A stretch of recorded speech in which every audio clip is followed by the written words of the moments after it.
प्यारे दोस्तों, स्वागत है आप सभी का आज की एक नई वीडियो में। दोस्तों, आज की इस वीडियो में हम कक्षा 10 संस्कृत पद्य पीयूषम के एक सबसे ज़्यादा महत्वपूर्ण चैप्टर यानी विद्यार्थी चर्या का पूरा व्याख्या समझने वाले हैं। जी हाँ दोस्तों, बहुत ही ज़्यादा इंपॉर्टेंट चैप्टर है और इससे कोई ना कोई पद्यांश आपके बोर्ड एग्जाम में ज़रूर आता है। तो आज की वीडियो को बहुत ही ध्यान से देखिएगा। मैं ये गारंटी के साथ कहता हूँ कि अगर आज की इस वीडियो को आप अंतिम तक देख लिए तो विद्यार्थी चर्या का एक एक पद्यांश और एक एक शब्द सीधा आपके दिमाग में चला जाएगा, क्योंकि इतना सरल तरीके से मैं बताऊंगा ना दोस्तों कि समझने में आपको कोई भी कठिनाई नहीं होगी और बहुत ही अच्छे से आपको समझ में आएगा। तो चलिए दोस्तों, आज की इस शानदार वीडियो की शुरुआत करते हैं और विद्यार्थी चर्या को पूरा समझते हैं अच्छे से।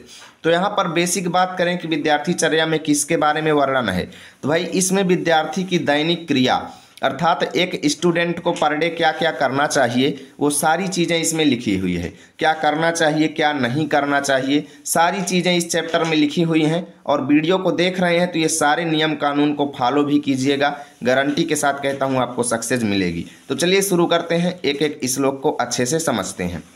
तो यहाँ पे पहला श्लोक है, ब्राह्मे मुहूर्ते बुद्धेत धर्मार्थौ चानुचिंतयेत काये क्लेशाश्च तन्मूलान वेद तत्वार्थमेव चा।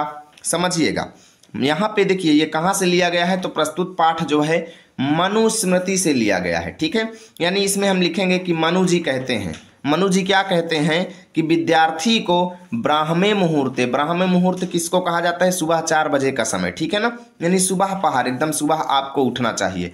तो ब्राह्म मुहूर्त का मतलब ये है कि मनु कहते हैं कि विद्यार्थी को सुबह जागना चाहिए। ब्राह्म मुहूर्त मतलब सूर्योदय से पहले जागना चाहिए। बुद्धेत, बुद्धेत माने जागना चाहिए। ठीक है, विद्यार्थी को ब्राह्म मुहूर्त में अर्थात सूर्योदय से पहले जागना चाहिए।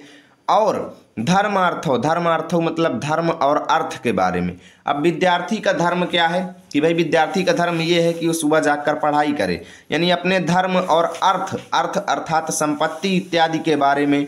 चा माने और, अनुचिंतयेत मतलब चिंतन करना चाहिए। यानी कवि के कहने का मतलब ये है दोस्तों, विद्यार्थी को ब्राह्म मुहूर्त में अर्थात सूर्योदय से पहले बुधेत माने जागना चाहिए। ठीक है, चा माने और, धर्म अर्थ अर्थात अपने धर्म और अर्थ के बारे में।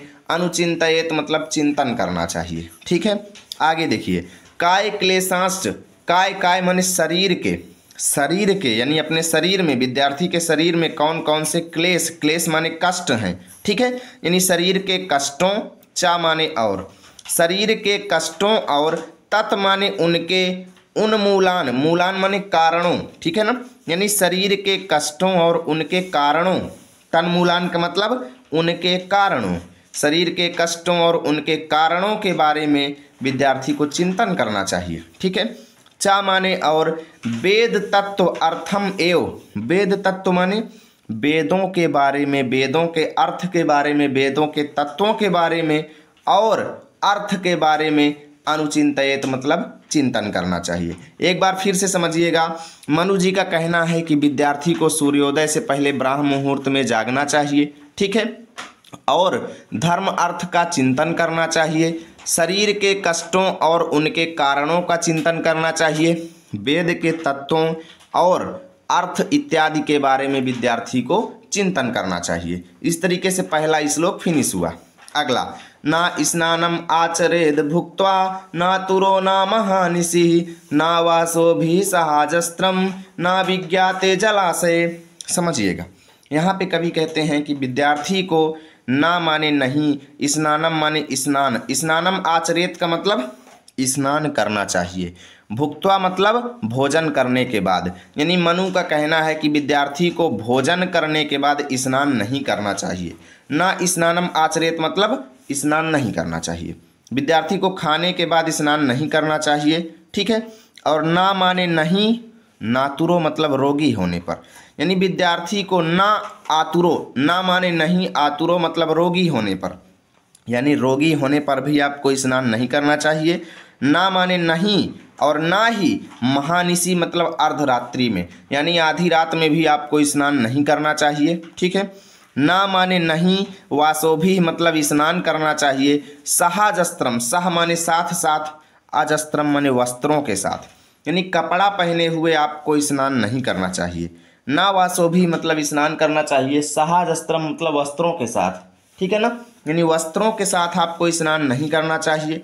और ना ही अभिज्ञाते मतलब अनजान जलाशय मतलब जलाशय में, यानी कोई ऐसा तालाब, कोई ऐसा सरोवर जिसके बारे में आप कुछ भी नहीं जानते हैं, उस तालाब में भी आपको अभिज्ञाते मतलब अनजान जलाशय मतलब सरोवर में आपको ना माने नहीं स्नान करना चाहिए, ठीक है। यानी मनु का कथन है विद्यार्थी को भोजन करने के बाद स्नान नहीं करना चाहिए, रोगी रहने पर स्नान नहीं करना चाहिए, अर्धरात्रि में स्नान नहीं करना चाहिए, वस्त्रों के साथ स्नान नहीं करना चाहिए, अनजान जलाशय में स्नान नहीं करना चाहिए, ठीक है दोस्तों। चलते हैं अगले श्लोक पे। नो उच्छिष्टम कस्यचिद दद्यात् न अद्यात् च एव तथान्तरा न च एव आयसनम कुर्यान्न चा उच्छिष्ट क्वचिद व्रजेत। समझिएगा, एक एक शब्द का मैं संधि विच्छेद करके पढ़ रहा हूँ, बाकी मैं आपको अच्छे से समझा रहा हूँ। देखिए यहाँ पे कवि कहते हैं कि विद्यार्थी को ना माने नहीं, उच्छिष्टम माने जूठा भोजन, उच्छिष्टम माने जूठा भोजन, ना माने नहीं, कस्यचिद माने किसी को, दद्यात माने देना चाहिए। यानी कवि के कहने का मतलब ये है, मनु जी कहते हैं कि विद्यार्थी को जूठा भोजन किसी को भी नहीं देना चाहिए, ठीक है। ना माने ना ही, और ना ही अद्यात माने खाना चाहिए, चा माने और, एव माने ही, और ना यहाँ पर है तो इसका मतलब ये हुआ कि और ना ही, चा माने और, एव माने ही, ना माने ना ही, मतलब और ना ही, अद्यात माने खाना चाहिए, तथांतरा, तथांतरा मतलब समय समय के बीच अर्थात जल्दी जल्दी, तथांतरा का मतलब जल्दी जल्दी या समय समय के बीच में। यानी कवि के कहने का मतलब ये है कि विद्यार्थी को किसी को जूठा भोजन नहीं देना चाहिए और ना ही जल्दी जल्दी खाना चाहिए। अद्यात माने खाना चाहिए, ना माने नहीं, चा माने और, एव माने ही, तथांतरा मतलब समय समय के बीच या जल्दी जल्दी, जल्दी जल्दी खाना नहीं खाना चाहिए। ना माने ना ही, चा माने और, एव माने ही, अयसनम माने अत्यधिक, कुर्यान्न माने करना चाहिए, अर्थात ना ही विद्यार्थी को अत्यधिक भोजन करना चाहिए, ठीक है। ना ही, चा माने और, एव माने ही, यानी और ना ही, कुर्यान माने करना चाहिए, अयसनम माने अत्यधिक भोजन, अर्थात विद्यार्थी को अत्यधिक भोजन नहीं करना चाहिए। चा माने और, उच्छिष्ट, उच्छिष्ट माने झूठ, ये झूठे मुंह, उच्छिष्टा माने झूठे मुंह, क्वचित माने कहीं पर भी, ब्रजेत माने नहीं जाना चाहिए, ठीक है ना। यानी कवि के कहने का मतलब ये है कि और ना ही झूठे मुंह कहीं जाना चाहिए, ठीक है। तो पूरा एक बार मैं रिपीट करता हूँ। मनु जी कहते हैं कि विद्यार्थी को किसी को भी जूठा भोजन नहीं देना चाहिए, ठीक है, और ना ही जल्दी जल्दी खाना चाहिए, और उसके बाद अत्यधिक भोजन नहीं करना चाहिए, और जूठे मुंह कहीं नहीं जाना चाहिए। ये हो गया इस श्लोक का हिंदी व्याख्या। चलते हैं अगला। अभिवादनशीलस्य नित्यं वृद्धोपसेविनः चत्वारि तस्य वर्धन्ते आयुर्विद्या यशो बलम्। अभिवादनशीलस्य, कवि कहते हैं कि जो विद्यार्थी अभिवादनशील होता है, अभिवादनशील मतलब दूसरों का सम्मान करने वाला होता है, और नित्यम माने प्रतिदिन, वृद्धों, वृद्धों मतलब बूढ़े बुजुर्गों, बूढ़े बुजुर्गों अर्थात अपने से बड़ों का, उपसेविना मतलब सेवक होता है, अर्थात जो विद्यार्थी सम्मान करने वाला होता है और प्रतिदिन बूढ़े बुजुर्गों की सेवा करने वाला होता है, उसकी चत्वारी माने चार चीज़ें, तस्य माने उसकी, वर्धनते माने बढ़ती हैं, यानी उसकी चार चीज़ें बढ़ती हैं। कौन कौन सी? आयु मतलब उम्र, विद्या माने ज्ञान, यश और बल, यानी उस विद्यार्थी की चार चीज़ें आयु, विद्या, यश और बल बढ़ता है। जो विद्यार्थी अभिवादनशील होता है अर्थात दूसरों का सम्मान करने वाला, और नित्यम माने प्रतिदिन बूढ़े बुजुर्गों की सेवा करने वाला होता है, उसकी चार चीज़ें बढ़ती हैं, आयु, विद्या, यश और बल। अगला देखते हैं। आर्धपादस्तु भुंजित नार्धपादस्तु संविशेत आर्धपादस्तु भुंजानो दीर्घम आयु अवाप्नुयात। समझिएगा, यहाँ पे कवि कहते हैं, यानी मनु जी कहते हैं कि विद्यार्थी को आर्द्रपादस्तु, आर्द्रपादस्तु मतलब गीले पैर ही, आर्द्र माने गीले, पाद मतलब पैर, यानी विद्यार्थी को गीले पैर, भुंजित माने भोजन करना चाहिए। कवि कहते हैं, मनु जी कहते हैं कि विद्यार्थी को गीले पैर भोजन करना चाहिए, ठीक है। ना माने नहीं, आर्धपादस्तु मतलब गीले पैर, संविशेत माने सोना चाहिए, अर्थात विद्यार्थी को गीले पैर नहीं सोना चाहिए, और आर्धपादस्तु मतलब गीले पैर भुंजानो मतलब भोजन करने वाला व्यक्ति जो होता है वो दीर्घम आयु मतलब लंबी उम्र को अवाप्नुयात मतलब प्राप्त करता है। यानी वह विद्यार्थी जो गीले पैर भोजन करता है वह लंबी उम्र को प्राप्त करता है। ठीक है। मनु का कथन है कि विद्यार्थी को गीले पैर खाना खाना चाहिए लेकिन गीले पैर सोना नहीं चाहिए। गीले पैर भोजन करने वाला लंबी उम्र को प्राप्त करता है। अगला, सत्यम ब्रूयात प्रियम ब्रूयात ना ब्रूयात असत ना ब्रूयात सत्यम प्रियम प्रियम चा नानृतम ब्रूयात एस धर्म सनातन। समझिएगा, यहाँ पे मनु कहते हैं कि विद्यार्थी को सत्यम माने सत्य, ब्रूयात माने बोलना चाहिए। विद्यार्थी को सत्य बोलना चाहिए और प्रियम ब्रूयात मतलब प्रिय बोलना चाहिए। विद्यार्थी को हमेशा सत्य बोलना चाहिए और मीठा बोलना चाहिए। ना माने नहीं, ब्रूयात माने बोलना चाहिए। विद्यार्थी को नहीं बोलना चाहिए, ना माने नहीं, ब्रूयात माने बोलना चाहिए। सत्यम माने सत्य और सत्यम अप्रियम, सत्यम अप्रियम, अप्रियम मतलब अप्रिय, अर्थात ऐसी बातें विद्यार्थी को नहीं बोलना चाहिए जो कि सत्य हो लेकिन अप्रिय हो। अप्रिय मतलब जो अच्छा ना लगे, अर्थात किसी के बारे में अगर आप कोई ऐसी बात जानते हैं जो कि सत्य है, रियल है, लेकिन वो उसके लिए अप्रिय है, उसको अच्छा नहीं लगेगा, तो आपको ऐसी बातें नहीं बोलना चाहिए। कवि के कहने का मतलब ये है, मनु के कहने का मतलब ये है कि विद्यार्थी को सदा सत्य बोलना चाहिए, प्रिय बोलना चाहिए। ना माने नहीं, ब्रूयात माने बोलना चाहिए। अप्रिय लगने वाला सत्य, अर्थात अप्रिय लगने वाला सत्य नहीं बोलना चाहिए। ठीक है। और प्रियम मतलब प्रिय लगने वाला, चा माने और, यानी प्रिय लगने वाला, ना नृतम मतलब झूठ नहीं बोलना चाहिए। यानी ऐसा झूठ जो प्रिय लगे। जैसे क्या करते हैं, कोई व्यक्ति किसी के दिल में अपनी जगह बनाने के लिए उसकी बड़ाई करने लगते हैं, या कुछ कह लो कोई ऐसी बात बोलते हैं जो भले ही झूठी हो लेकिन आदमी को अच्छी लगे, इसलिए लोग बोलते हैं, है ना। यानी विद्यार्थी को ऐसी बात नहीं बोलना चाहिए जो कि प्रिय हो लेकिन झूठ हो। ठीक है। ब्रूयात माने बोलना चाहिए, ना माने नहीं, ठीक है ना। अनर्थम माने झूठ, यानी ऐसा झूठ नहीं बोलना चाहिए जो प्रिय लगने वाला हो। एस, एस माने यह, धर्म माने धर्म जो है, सनातन मतलब सनातन धर्म है, यही शाश्वत धर्म है, यही सनातन धर्म है। विद्यार्थी को सत्य बोलना चाहिए, प्रिय बोलना चाहिए, अप्रिय लगने वाला सत्य नहीं बोलना चाहिए। ठीक है। और प्रिय लगने वाला झूठ नहीं, ब्रूयात माने बोलना चाहिए। यह धर्म जो है सनातन धर्म है। ठीक है। अगला देखिए, ना पाड़ी पाद चपलो ना नेत्र चपलो अनुद्रोह ना स्याद वाक चपलश्चयो ना परद्रोह कर्मधि। समझिएगा, यहाँ पे मनु कहते हैं कि विद्यार्थी जो है ना माने नहीं होना चाहिए, पाड़ी मतलब हाथों, पाद माने पैरों से, चपलो मतलब चंचल, अर्थात विद्यार्थी जो है वो हाथ पैर से चंचल नहीं होना चाहिए। अर्थात विद्यार्थी को व्यर्थ में अपने हाथ पैर नहीं चलाने चाहिए कि बैठे हैं बस हाथ पैर हिला रहे हैं, यानी कि व्यर्थ में विद्यार्थी को अपने हाथ और पैर जो है नहीं चलाना चाहिए। कवि के कहने का मतलब ये है कि विद्यार्थी जो है वो पैर और हाथों से चंचल नहीं होना चाहिए। और ना माने ना ही, नेत्र मतलब नेत्रों से, चपलो मतलब चंचल हो, और ना ही विद्यार्थी को नेत्रों से चंचल होना चाहिए। ठीक है।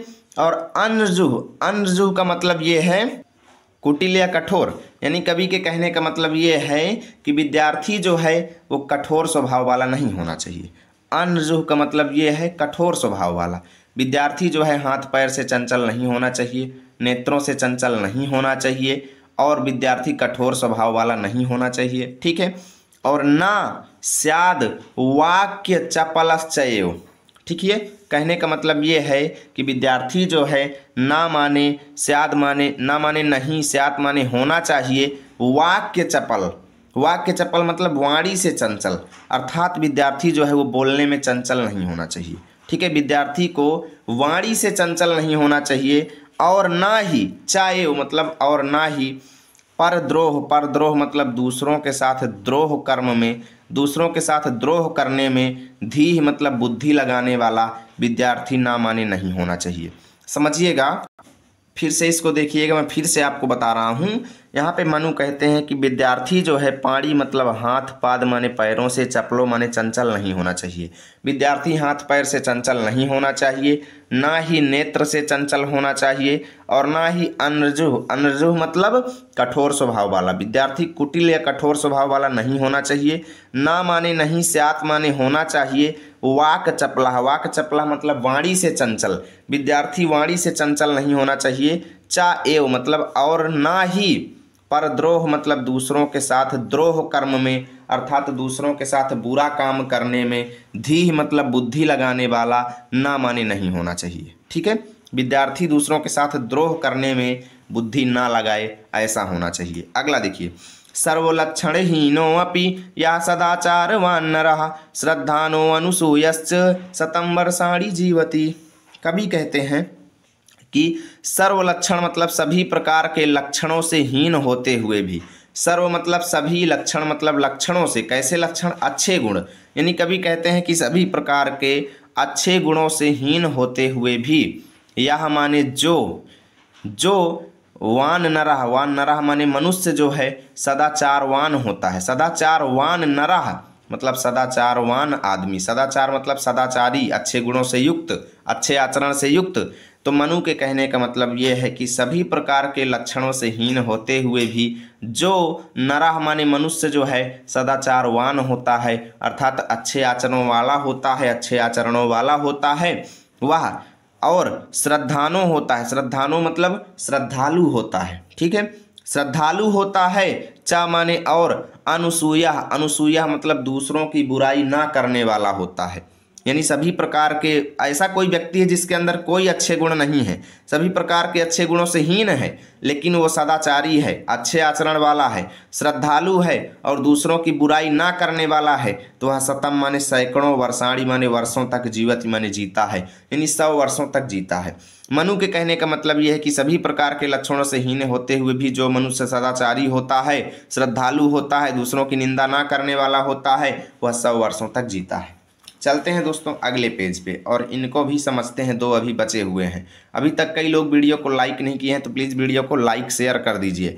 सर्वपर्वसम दुखम सर्वमात्वसम सुखम एतद्विदात समासेन लक्षणम सुख दुःखयो। देखिएगा, मनु जी कहते हैं कि सर्व मतलब सब प्रकार से, परवसम मतलब दूसरे के वश में रहना, यानी कि सब प्रकार से दूसरे के वश में रहना, यानी परतंत्र रहना।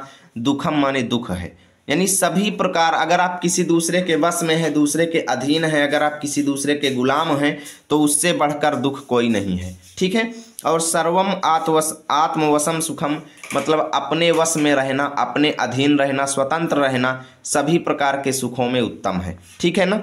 और एतद्विदात मतलब इन्हीं दोनों को, समासेन मतलब संक्षिप्त रूप में, लक्षणम माने लक्षण समझना चाहिए सुख और दुख का। यानी कि अगर हम स्वतंत्र हैं तो उससे बड़ा सुख हमारे लिए कोई नहीं है, और अगर हम परतंत्र हैं तो उससे बड़ा दुख हमारे लिए कोई नहीं है। इन्हीं दोनों को संक्षिप्त में हमें सुख और दुख का लक्षण समझना चाहिए। मनु का कथन है कि दूसरों के वश में रहना सबसे बड़ा दुख है, और अपने वश में रहना यानी अपने अधीन रहना सबसे बड़ा सुख है। इन्हीं दोनों को संक्षिप्त रूप में हम सुख और दुख का लक्षण समझ सकते हैं। ये मैंने आपको लिखने का तरीका बता दिया। अगला है एकाकी चिंतये नित्यम विविक्ते हितमात्मनः एकाकी चिंतयानो ही परम श्रेयो अधिगच्छति। यानी मनु का कथन है कि एकाकी मतलब एकांत में, विद्यार्थी को एकाकी मतलब एकांत में, चिंतये मतलब चिंतन करना चाहिए, नित्यम माने प्रतिदिन। विद्यार्थी को अकेले में, एकांत में प्रतिदिन चिंतन करना चाहिए। कौन सा चिंतन? किसके बारे में चिंतन?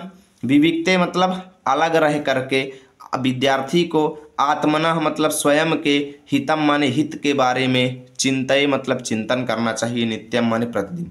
यानी कि मनु का कथन ये है कि विद्यार्थी जो है उसको हमेशा अकेले रह करके अपने हित के बारे में चिंतन करना चाहिए कि उसका हित किस काम को करने में है, क्या करने से उसका भलाई होगा, उसका कल्याण होगा। आगे कहते हैं एकाकी चिंतयानो ही माने क्योंकि, ही माने क्योंकि, एकाकी मतलब एकांत में, चिंतयानो मतलब चिंतन करने वाला जो होता है वो परम माने मुख्य, श्रेयो मतलब ऊंचाई को, अधिगच्छति माने जाता है, अर्थात सफलता को प्राप्त करता है। यानी एकांत में चिंतन करने वाला ही परम यानी श्रेष्ठ सफलता को प्राप्त करता है। विद्यार्थी को अकेले चिंतन करना चाहिए और अपने हित के बारे में चिंतन करना चाहिए, क्योंकि एकांत में चिंतन करने वाला ही परम यानी श्रेष्ठ ऊंचाई को प्राप्त करता है। और यहाँ से मैंने आपके चैप्टर को श्रेष्ठ ऊंचाई तक पहुँचा दिया है। उम्मीद करता हूँ पूरा चैप्टर आपको बहुत ही अच्छे से समझ में आया होगा।